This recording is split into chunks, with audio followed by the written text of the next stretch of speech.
पारे खोगीरांनो लक्ष द्या. हा आता म्हणाल नको का नोटिफिकेशन आउट झाली, पण आम्हाला सर वेळच भेटत नाही.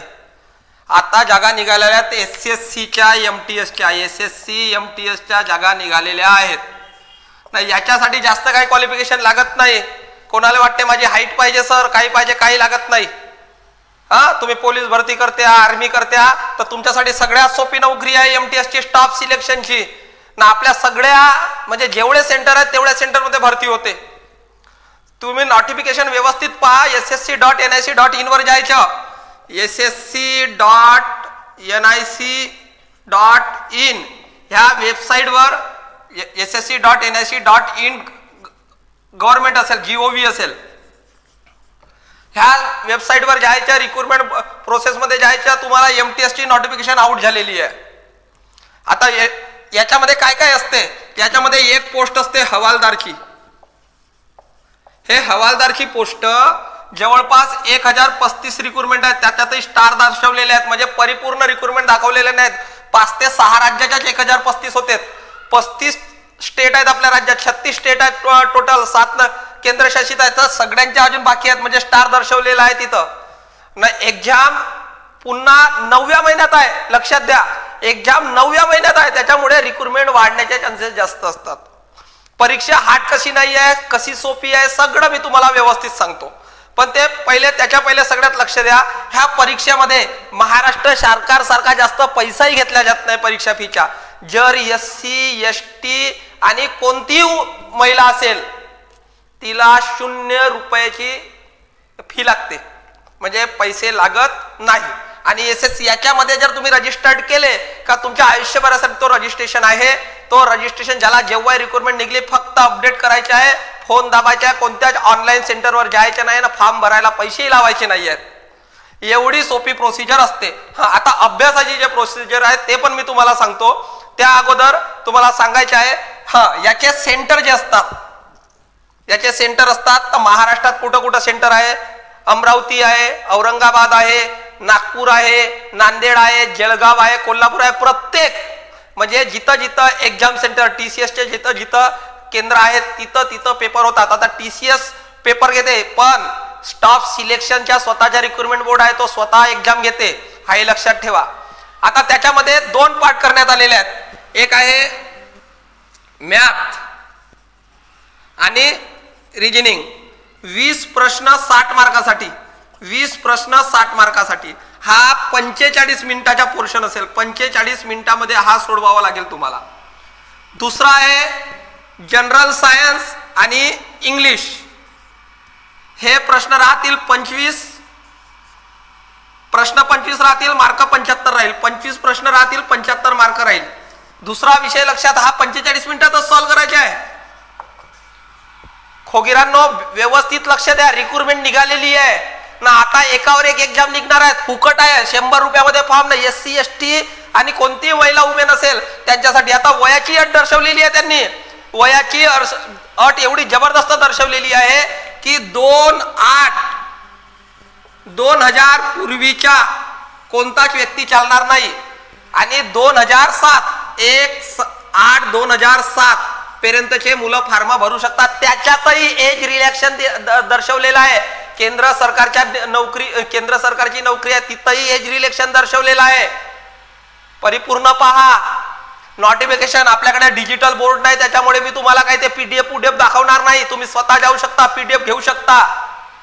एवढे तुम्ही स्वतः समजदार आहात. आर्मीचे फॉर्म भरत्या, पोलीसचे फॉर्म भरत्या, सरकारी नोकरीचे फॉर्म भरतात. MTS करा. MTS केल्यानंतर स्टाफ सिलेक्शन कमिशनचे डायरेक्ट कर्मचारी, गव्हर्नमेंटचे, सेंट्रल गव्हर्नमेंट, 7वा वेतन आयोग डायरेक्ट. आता 8वा वेतन आयोग लागणार आहे 26 जर जॉईन झाले. सप्टेंबर महिन्यात हे एक्झाम आहे.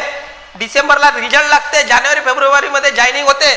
सेकंड टेस्ट राहते. सेकंड टेस्ट सोपी राहते. एकदम साध्या भाषेत तुम्हाला लेटर लिहायला लावतात आणि ज्याची क्वालिफायडिंग आहे त्याला क्वालिफाय करतात. मार्कावरच असते. याच्यातही पहा या 2 विषयामध्ये काय असते. तर इथं तुम्हाला जास्त मार्क घ्यायची गरज नाही आहे. 20 प्रश्न आहेत. इथं क्वालिफाय असते 25 मार्काचं, 24 मार्काचं असते, म्हणजे 25%. 7 दुने 12, 12 दुने 24. 20% पासिंग असते 24 मार्काची. तुम्हाला 24 मार्क घेतले तरी इथं पास होता. आता राहिला विषय हा असा विषय नाही आहे की इथं क्वालिफाय झाले तर इथं क्वालिफाय म्हणजे इथं क्वालिफाय नाही झालेत तर हे चेक नाही होणार, चेक तर पूर्णच होणार आहे, पण इथं क्वालिफाय झाले तर इथंही तुम्हाला इथले मार्क कव्हर करावे लागतील. समजलं का? इथं हा मार्क पहा, पासिंगचे मार्क जे आहेत 200 मार्काचा पेपर आहे, 200 पैकी 120 130 मध्ये क्वालिफाय होते. आता याचा अर्थ असा आहे सर इथं 24 आम्ही 24 25 किंवा 30 मार्क घेतले तर इथं 100चे 100 मार्क कव्हर होतील का सर? बिलकुल होतील. इथं 30 नाही पण इथं काय रे दादा 20 नाही, हे 20 हे बुद्धिमत्तेचे 60 जे मार्क आहेत ते तर मॅक्झिमम पोरं बुद्धिमत्तेचे 60 मार्क घेतात. तुम्ही घेऊ शकता, अजून 2 महिने वेळ आहे तुम्हाला. नुसतं मी MTSच्या आणि CHSLच्या बुद्धिमत्तेच्या 2 ते 3 व्हिडिओ स्वतः बनवणार आहे. आपला नवीन व्हाईट बोर्ड येणार आहे सध्याला 2-4 दिवसानंतर आल्यानंतर सगळंच दाखवतो तुम्हाला, तिथं सगळं होणार आहे. आता राहिले 20 मार्काच्या. सगळ्यात मोठा प्रॉब्लेम सर SSCची एक्झाम आहे, ट्रिग्नोमेट्री असते, जॉमेट्री असते. सगळ्यात पहिले लक्ष द्या, 20 मार्काचा पेपर आहे, 20 प्रश्न आहेत फक्त. 20 मध्ये ट्रिग्नोमेट्रीचे 2 ते 3 प्रश्न असतील ना, जॉमेट्रीचे 2 प्रश्न असतील, म्हणजे 5 प्रश्न 16 15 प्रश्न तुम्ही आतापर्यंत जेवढे देतात न्यूमेरिकल ॲबिलिटीचे तसेच प्रश्न असतात. बुद्धिमत्तेमध्ये काय असते? बुद्धिमध्ये असते एनॉलॉजी, तुम्हाला वर्गीकरण क्लासिफिकेशन ज्याला म्हणतो ते एक मॅट्रिक्सच्या बोर्ड असते, बिलकुल सिंपल असतात प्रश्न ते. जनरल सायन्स तुमचे सगळे सायन्सचे फिजिक्स केमिस्ट्री बायो, त्याच्यानंतर क्राफ्ट सायन्सचे विषय, पुन्हा त्याच्यामध्ये हिस्ट्री जॉग्राफी, तर यांचे जास्तीत जास्त 25 प्रश्न असतात. आता राहिला इंग्लिश. इंग्लिशमध्ये काय असते? इंग्लिशमध्ये असते चेंज द वाईस, क्लॉच काढा, बिलकुल 10वी बेसिकवर पेपर आहे. 10वी पास लागते फक्त, 10th क्वालिफाय लागते. इथं 10th क्वालिफाय, 12वी मागत नाही आहे, म्हणजे 10th लेवलचा पेपर काढला जाईल. एक पॅराग्राफ राहते. घाबरतो आम्ही इंग्लिशला. इंग्लिश घाबरण्यासारखा विषय नाही आहे. जगातली सगळ्यात सोपी भाषा म्हणून हिला वापरल्या जाते, इंटरनॅशनल लँग्वेज म्हणून वापरल्या जाते, जगात सगळी सोपी भाषा म्हणून हिला वापरली जाते ना. आम्ही काय करत आहोत? इंग्लिश बोलायला शिकायचा प्रयत्न करतो. पहिले इंग्लिश आपल्याला शिकावं लागेल साधा उत्तर काढायला. आर्टिकल, प्रेपोजिशन, कंजक्शन ह्या गोष्टी केल्या तरी तुम्ही 25 पैकी जवळपास 10 ते 12 प्रश्न सॉल्व्ह करू शकता ना. 12 प्रश्न म्हणजे भारतीय 36 मार्क होतात. इथं जनरल सायन्स आहे, तिथून 12 मार्क घ्या. भारतीय 36 36 दुने 72 झाले, इथं 50 घ्या. 7 आणि 5 12 120 मध्ये लिस्ट कशी लागते आतापर्यंतची सगळ्यात जास्त सिंपल लिस्ट लागते आपल्या महाराष्ट्राची. 110 120 130 हे 120 ते 130 दाखवली हरियाणा दिल्ली यांच्यासाठी. हरियाणा दिल्लीमध्ये 120 ते 130 लागते. आता दुसरा विषय येते सर फॉर्म. एक वेळा तुमच्याजवळ कम्प्युटर असेल नसेल, गुगलवरही आपल्या म्हणजे मोबाईलवरही तुम्ही फॉर्म भरू शकता, पण तिथं PDF फाईल बरोबर व्यवस्थित होत नाही, तुमची फोटो बरोबर येत नाही, साईन बरोबर येत नाही. त्याच्यामुळे ना एकच वेळा रजिस्ट्रेशन आहे दादांनो. यासोबतच म्हणजे ही काल नोटिफिकेशन आली. आता हे फॉर्म केव्हापर्यंत भरणे आहेत? तर हे फॉर्म भरणे आहेत 26/6 पासून, म्हणजे कालपासून फॉर्म सुरू झाले 26/6, तर राहणार आहेत 25/7 पर्यंत फॉर्म भरणे आहेत तुम्हाला. 1 महिन्याची वेळ आहे. पण आता तुम्ही काय, आपण महाराष्ट्रीयन पाहतो 25 तारखे केव्हा येईल, 20 तारखेच्या नंतर येणार आहे पुढच्या महिन्याच्या. तर आता झोपून जातो. फी लागत नाही, फुकट आहे फॉर्म. 100 रुपये म्हणजे काय 5 खर्रे खाऊन थुकून देतो. 5 खर्रे खाऊन थुकून देतो एवढी फी आहे. रोजचे 5 खर्रे खाता आपले मुलं. बोलायला गेलो वाईट वाटते, पण रियालिटी आहे तुमच्यामध्ये. ते सोडा. जर तुम्हाला लवकरात लवकर नोकरी पाहिजे असेल तर मित्रांनो हे करा. तुम्हाला सांगतो इथं जर हवालदार पोस्ट ज्या मुलांची हाईट, सगळ्यात महत्वाचा विषय हाईट, इथं फक्त 157 सेंटीमीटर हाईट लागते. 0.5 आहे, पण त्याच्यामध्ये रिलॅक्शन दिलेलं आहे 0.5च्या. एवढा सोपा नाही, एवढा सिंपल, म्हणजे हाईटचा काही प्रश्नच नाही. आपण जे मुलं अभ्यास करायलो एवढी हाईट तर नॉर्मली कुणाची असते, तुमची असते, आमची असते. मुलींची तर 154 आहे. मुलींसाठी सोपा आहे, पण अभ्यास व्यवस्थित योग्य पद्धतीने. तुम्हाला कोणत्या नोट्स वापर करायच्या आहेत GK साठी, जनरल सायन्स साठी, इंग्लिश साठी, रिजनिंग साठी, मॅथ्स साठी, हे सुद्धा मी तुम्हाला केव्हा तरी सांगेन. मला जर कळलं की आपले मुलं फॉर्म भरत आहेत, आपला व्हिडिओ पाहून मुलं ऍक्सेप्ट होत आहेत, तर आपण त्याचीही सगळी व्यवस्था करू. काय नाही, काही लागत नाही. करंट अफेअर्स जनरल सायन्स मध्ये 5 ते 7 मार्क तुम्हाला सांगतो. प्रत्येक राज्याचे मुख्यमंत्री लक्षात ठेवा मित्रांनो. केंद्र सरकारचे पूर्ण मंत्री लक्षात ठेवा. 3 मार्क असेच घेता. 2, 4, 5 अनुच्छेद लक्षात ठेवा. कायद्यातल्या 5-10 गोष्टी लक्षात ठेवा. सगळ्यात मोठी म्हणजे जनरल सायन्समध्ये 5 ते 6 मार्क जे आहेत ते फुकटाचे मार्क आहेत. प्रत्येक राज्याचे मुख्यमंत्री एक वेळा मुख्यमंत्री पाठांतर केले तर जिंदगीभर तुम्हाला दुसऱ्या राज्याच्या मुख्यमंत्री पाठांतर करावं लागणार नाही, कारण प्रत्येक राज्याची निवडणूक काय प्रत्येक वर्षी होते का? नाही.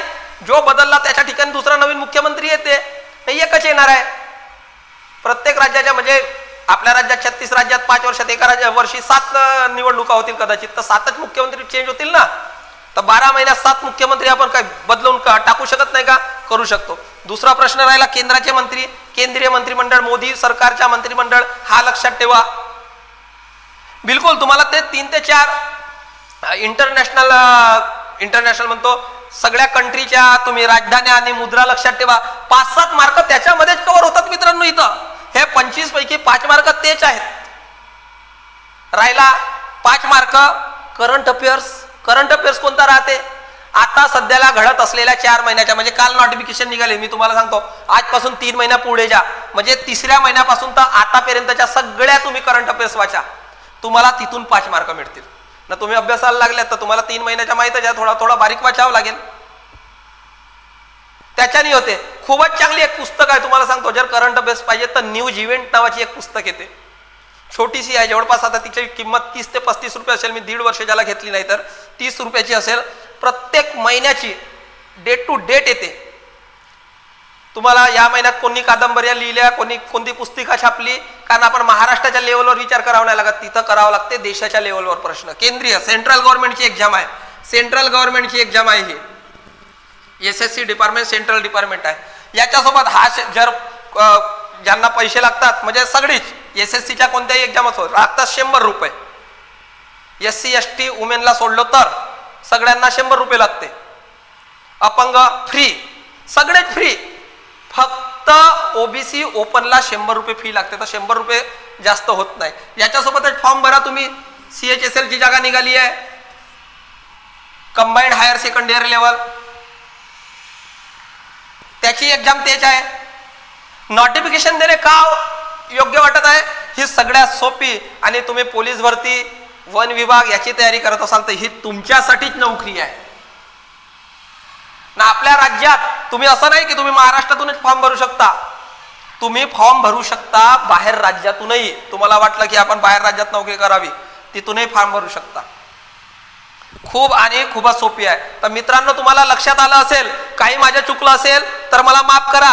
लक्षात घ्या, मी नोटिफिकेशन तुम्हाला डिजिटल देऊ शकत नाही, कारण माझ्याकडे डिजिटल व्यवस्था नाही, आणि डिजिटल व्यवस्था नाही त्याच्यामुळे काय होत आहे की मी तुम्हाला परिपूर्ण माहिती देऊ शकत नाही आहे.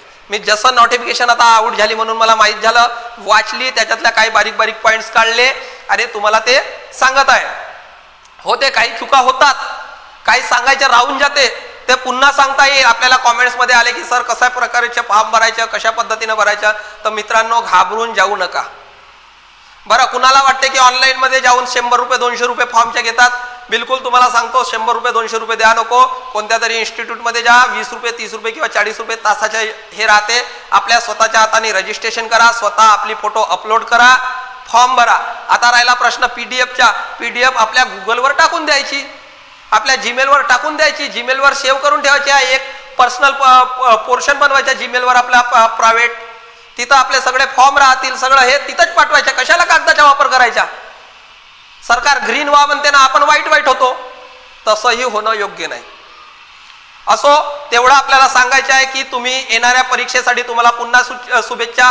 पुन्हा एवढंच सांगतो, होणाऱ्या आर्मी अग्निवीरची जी परीक्षा आहे येणाऱ्या 30 तारखेपासून, त्या सगळ्या विद्यार्थ्यांना माझ्याकडून आजपासूनच हार्दिक शुभेच्छा. व्यवस्थित प्रेमाने अभ्यास करा आणि प्रेमाने पेपर सोडवा. धन्यवाद.